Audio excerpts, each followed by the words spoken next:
Et bonjour les amis turfistes, c'est Simon, j'espère que vous allez bien, que vous êtes bien installés et que vous avez pris de quoi noter les amis, les infos, basse fave choco tocard du jour de ce jeudi. Alors ce jeudi un handicap de plat avec seulement 14 partants, pas mal de chevaux que l'on connaît bien avec des lignes récentes sur le tracé du jour ou des tracés ou des épreuves un peu similaires. Tout était réuni pour un quintet facile ce jeudi soir à Longchamp sur 1400 mètres, une distance que j'aime bien et pour laquelle on retrouve de nombreux spécialistes ce soir. Est-ce qu'il est facile Bah pas vraiment en fait, hein. C'est très ouvert. Alors j'ai essayé de faire un bon mix, vous le verrez dans mes chevaux préférés, avec 5 chevaux que j'aime bien, un mix de favoris, de base, de belles cotes aussi, vous me connaissez. Donc voilà, j'ai tenté de faire au mieux, mais je voulais vous le dire, ce quintet me semble très ouvert. Bon, cet avis hein, sur le fait que le quintet est ouvert ou pas, vous le retrouvez chaque jour, hein, on va dire en condensé avec mon indice de confiance, mais bon, voilà, aujourd'hui c'est très ouvert, alors évidemment du coup c'est spéculatif, et ça peut être aussi intéressant d'un certain point de vue, vous me comprenez. Bon, allez, on met le petit pouce, peut-être que ça nous portera chance, les amis. Mettez le petit pouce sur cette vidéo. Merci à ceux qui les mettent tous les jours, vous êtes très nombreux. C'est vrai que ça fait longtemps que je vous ai pas remercié pour le nombre de pouces qu'il y a sur les vidéos. Il est faramineux, les amis turfistes, et j'en suis vraiment très très fier, puisque ça signifie que ces vidéos vous plaisent. Donc bah merci encore, merci mille fois, chers amis. Et let's go pour l'étude des 14 partants et les infos, bien sûr, pour Centenario. Commençons avec ce 1. Bon, la dernière fois, beaucoup de pronostics l'avaient enlevé hein, suite à sa victoire, suite à un bon parcours l'avant-dernière fois. Pas moi, hein, je vous avais dit, c'est un cheval qui a peut-être même un deuxième quintet dans les jambes, et paf, il a gagné. Alors, je ne l'annonçais pas comme un soleil incroyable non plus, mais enfin bon, je vous l'ai quand même donné en confiance ces derniers temps. Voilà, donc je suis assez content, on va dire, même si bah, j'aurais préféré vous dire que c'était un penalty. Je ne le pensais pas, donc je ne l'ai pas dit. Mais voilà, je vous ai quand même orienté, en tout cas, de le mettre sur vos tickets. Ce qui est déjà pas mal, les amis, à voilà. Bon, bref, il reste donc sur 2 victoires de quintet. Vous l'avez compris, vous le savez, évidemment, dans ces cas-là, le handicapeur se fâche un peu. Il a mis 4 kilos à notre Hermis Centenario pour aujourd'hui, donc bah, il se retrouve à une valeur très élevée, et donc 62 kilos à porter. Alors, est-ce qu'il peut tenter l'authentique exploit, hein, car c'est extrêmement rare de gagner 3 quintets de suite en handicap. Est-ce que je pense qu'il peut le faire? Bah oui, je pense qu'il peut le faire. Alors, est-ce que je pense que c'est un penalty? Pas du tout. Attention, hein, il lui faut le bon parcours. Ça s'est bien passé les 2 dernières fois. Est-ce que c'est le poids qui peut l'empêcher de gagner aujourd'hui? Oui, bien sûr, avec 4 kilos, c'est vraiment énorme, surtout quand on dépasse les 60 kilos. Vous le savez, on dit ça compte double, hein, au-dessus de 60 kilos en plat. Donc voilà. Bref, tout bien pesé, bah, je vais le mettre en milieu de paquet, hein, ce numéro 1. Mais bon, sur un de mes tickets, je vais quand même le mettre très haut. Voilà, bah, parce que je l'aime bien, il est tout le temps là, hein, ce numéro 1. Allez, on passe au numéro 2, Skylight Brochard, qui affiche lui, alors à l'inverse, hein, 0 sur 3 sur le tracé du jour. Donc c'est vraiment nul, voilà. Mais attention, c'est un cheval lequel j'avais placé des espoirs. Alors, bah, malheureusement, j'ai envie de dire jusque-là en tout cas. Bon, au fur et à mesure qu'il me déçoit, sa valeur commence quand même à être sympa. Il est pris en 42, rappelez-vous, c'est un ex-46. Pourquoi je pense qu'un jour ou l'autre il va se réveiller? Ce n'était pas le cas la dernière fois. Malgré tout, Aurélien Lemaître est encore aux manettes, c'est peut-être un indice, je ne sais pas, on verra bien sûr après l'arrivée, mais j'ai pas envie de le lâcher maintenant que sa cote va monter à ce numéro 2. Donc voilà, on va le mettre quelque part. Amedras a enfin un bon numéro dans les stalles et un poids adéquat désormais. Ce numéro 3 que je ne vous conseillais pas les 3 dernières fois, aujourd'hui, qu'est-ce que je vais faire? Est-ce que je vous le conseille? Non. Parce que c'est un cheval de terrain lourd et je le pense toujours. Je n'ai pas changé d'avis. D'ailleurs, c'est perf. Hein. L'indique encore et toujours. Aujourd'hui, le terrain va être bon, bon souple. Donc, ça va pas l'avantager. Par contre, à cette valeur-là et avec un bon numéro dans les stalles, si elle a le parcours en or, il peut être 4-5e. Voilà ce que je dis, ce que je pense. Maintenant, voilà, c'est pas un cheval que je vais mettre dans mes tickets. Mais aujourd'hui, voilà, ce serait pas une énorme surprise s'il était 4-5e avec un Christian Demuro très inspiré, quelques défaillances des favoris. Voilà, hein, je vous parlais d'un quintet ouvert. Voilà, l'une des raisons, l'une des nombreuses raisons. Excellent. Dans les 3 quintés plus de référence sur ce tracé ou équivalent, Tortizambert me semble être un cheval recommandable. Alors, il a à la fois montré qu'il était ultra compétitif et fiable dans cette catégorie, mais à la fois qu'il n'avait pas trop de marge pour gagner. Donc, où on va le mettre? On va le mettre dans les préférés, mais pas tout en haut. Voilà, mais on garde ce 4.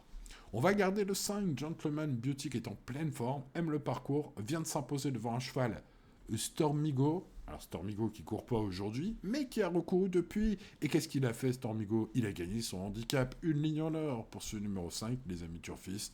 J'ai l'impression que vu sa forme, et cette ligne qui me semble être une ligne au top, la surcharge peut être palliée par la forme montante et les bonnes lignes de ce numéro 5. Avec un sous-million aux alentours des 10-12 contre 1, ça pourrait être un joli choco, ce 5. On passe au 6, Fou Furier. Alors, la dernière fois, je vous indiquais de le rayer. Par contre, il a fini 6ème. Bon, bah, tant mieux, hein, voilà pour moi, parce que sinon, j'aurais été un peu ridicule. Oh, voilà, hein, les amis turfistes, le ridicule, quand on fait des pronostics, hein, ça arrive. Hein, c'est comme ça, faut faire avec, c'est le métier. Mais bon, ce numéro 6 a fini 6ème, finissant vite, mais trop tard. Ouh là là, vous me connaissez, mes jumelles n'ont fait qu'un tour. On met ce 6 aujourd'hui en mode tocard du jour, car il n'a pas de marge, c'est vrai, mais attention, attention, il peut bien faire, on l'a vu la dernière fois, et avec un déroulement idéal, il pourrait même accrocher une place à très grosse cote, ce numéro 6. C'est peut-être le bon moment pour commencer à s'en méfier. C'est mon tocard du jour, ce 6. Tiens, en parlant de tocard du jour, j'espère que mon tocard du jour, de je sais plus quel jour, de mardi, je crois, à vérifier bien sûr les amis, mais il me semble que mon tocard du jour mardi a gagné à 18 contre 1, je crois. Hein. Bon, ceux qui suivent bien cette rubrique et tout ça, vous me direz dans les commentaires, mais voilà, une rubrique qui se réveille un peu, peut-être encore avec ce numéro 6 aujourd'hui, allez savoir, c'est un quartier très ouvert. Passons au numéro 7, Megari qui a progressé depuis sa rentrée, retrouve une valeur plus adaptée à sa qualité. Une seule course cette année, n'a jamais gagné le moindre tournoi dans sa carrière, n'est pas forcément encore à 100% selon son coach Gianluca Bietolini. Pour toutes ces raisons, bah, je ne l'ai pas gardé ce 7. Voilà, encore un cheval qui n'est pas impossible, hein, vous l'avez compris. On raye personne aujourd'hui. Hein. Speedster, le numéro 8, fait partie d'énormément de tout, même les pronostics de la presse. Tout le monde l'a mis assez haut, j'ai pu voir hein, chez mes confrères. Et pourtant, personnellement, je n'aime pas trop la ligne de Nîmes, où il a devancé, on va dire timidement, un cheval en 33 de valeur. Lui, il est pris bien plus haut. Bon, alors après, c'est les écuries du Sud, hein, 100% la calasse, tu connais, depuis quelques années, ça transcende les chevaux, l'air du Sud, apparemment. Mais bon, voilà, il faut faire des choix, on ne peut pas tous les garder, je pense que c'est un quintet très ouvert. Je tente de le remplacer, entre guillemets, hein, ce 8, par d'autres chevaux plus spéculatifs aujourd'hui. C'est un risque, c'est une impasse risquée de mon pronos, ce numéro 8. On passe au numéro 9, Forchester, qui est régulier, compétitif sur cette distance. Il vient de devancer l'excellent Tortizambert, hein, que je viens de vous vendre comme un cheval ultra fiable, qui porte le 4 aujourd'hui. Ce 9 l'a devancé, il n'a jamais semblé aussi proche de remporter le deuxième quintet plus de sa carrière. Les courses restent les courses, mais ce fils de Ripchester affiche pas mal de garanties au papier, et en plus il a tiré une bonne corde de 3. Bref, vous l'aurez peut-être compris, ce 9, c'est mon cheval de base. J'espère un cheval en or, les amis, à l'arrivée. En tout cas, on va l'encourager, ce 9. Et on passe au 10, à la Bamoun, super jument qui a failli battre Centenario l'avant-dernière fois, qui retrouve évidemment Centenario avec un avantage au poids incroyable par rapport à cette sortie où elle avait failli le battre. Donc forcément, on va garder très haut ce 10. Et puis cette ligne le propulse favori logique, évidemment, il a une bonne corde de 5, logiquement. Cette jument à la Bamoun, à sa place à l'arrivée, c'est le favori, évidemment la base la plus solide au papier. Ce numéro 10, en tout cas en toute logique. On passe au 11, Etel du Nignan, de retour à sa valeur de compétitivité. Alors évidemment, ses perfs récentes sont mauvaises, mais son entourage espère un regain de forme après un petit break, là, pour leur donner un peu de fraîcheur pour ce quintet. D'ailleurs, les amis, hein, je sais pas si vous avez la mémoire longue, moi parfois il y a des choses qui me marquent, je n'ai pas spécialement une mémoire d'éléphant, mais je me souviens encore de sa légendaire baisse de cote hein, après le départ du prix Pistol Packer 2024. Ce jour-là, le cheval était logiquement abandonné, enfin logiquement. Ouais, quelques minutes plus tard, un peu moins logiquement. Bon, en tout cas, il était à très grosse cote, et puis bah, juste après le départ, la cote, vous connaissez, hein, a fondu, et il a gagné facilement. Bon, bref, on va surveiller les mouvements de cote pour ce numéro 11, mais en tout cas, voilà, on ne peut pas le rayer non plus. On passe au 12 Prince of Clouds, qui possède des gros moyens, je ne cesse de le dire, et je me suis un peu viandé la dernière fois. Bon, ma bonne vieille note dans mon calepin, hein, dans mon bloc-notes sur ce cheval, je pense que ça n'en fait pas un interdit, même si j'ai tendance à me tromper avec ce numéro 12. Bah moi, je vais lui laisser en bout de ticket. On passe au 13, White Platine qui est en forme, offensif, mauvaise corde de départ, mais bon, un cheval expérimenté. Ah, est-ce qu'il peut pas garder un lot au courage, hein, si Frida Valescar démarre fort et efface un peu cette corde de départ désastreuse, hein. Bah, ça peut quand même être un cheval qui garde une place, hein, si le peloton dort un peu. Voilà. Bon, bref, vous l'avez compris, les amis. Qui a été très ouvert, puisqu'on termine avec Big Lug le 14, que je viens de parier du tout. Au contraire, il sera dans mes champs réduits, celui-là. Il n'a pas été trop chanceux ces derniers temps, puis c'est un attentiste. Alors, bon terrain, 1400, il va falloir, certes, un super parcours, mais sa musique est peu engageante, mais c'est vraiment loin d'être un interdit au moment du choix. J'ai sorti son entourage d'ailleurs pas négatif. Voilà, j'espère qu'évidemment il aura le bon parcours. Donc encore un cheval, ouais, peut-être à glisser, malgré la non-forme d'Anthony Crastus, ce 14.